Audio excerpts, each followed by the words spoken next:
How do you stay consistent on YouTube without burning out? I'm going to say you need a strategy that works for you and not necessarily for everybody else.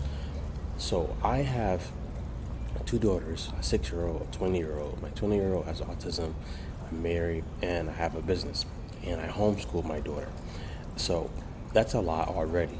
And just like you might have a ton on your plate, but you want to get into the YouTube game. You want to be consistent. You want to eventually monetize and things of that nature. So I'm going to say the first thing you need is a system. I learned this the hard way.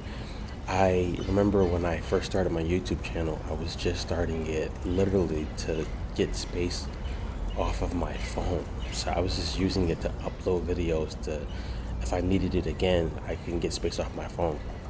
So there was no system. There was no strategy. The system was get a bunch of videos off your phone, get the space, and then if you ever need the video again, you can come back to it. And I realized that I didn't have a system because I didn't have a goal.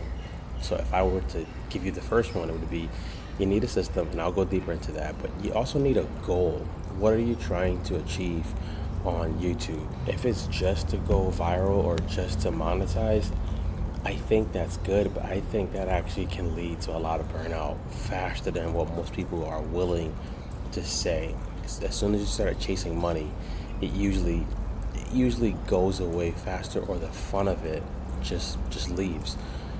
So the goal for me at first was just to have space on my phone, but then the goal became, let me build a library for the people who work with me, and let me build a library for the people who will work with me.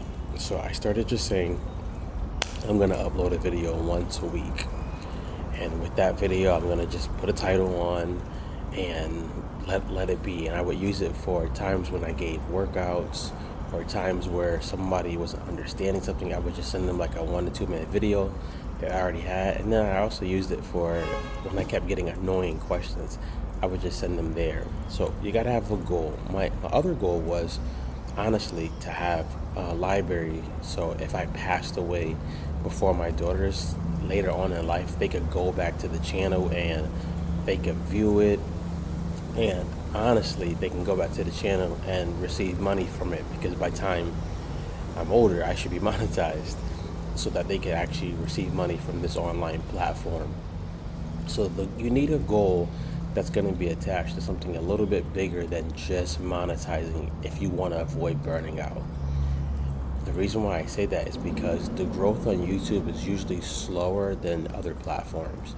There's more trust, there's a bigger reward, but usually when there's a bigger reward, that means the growth is a lot slower than you think. You can grow tons of followers and committed people on TikTok and Instagram and things like that, but YouTube takes a little bit longer unless you go viral. So you gotta have a goal. The strategy is the one that it took me a while. I didn't learn strategy really until 2026.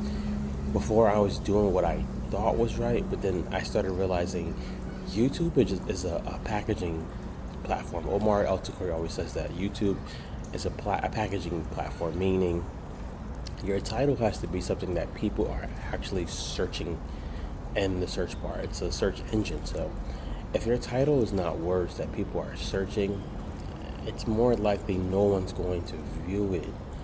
And that sucks, because you could be putting a lot of time into making a good video,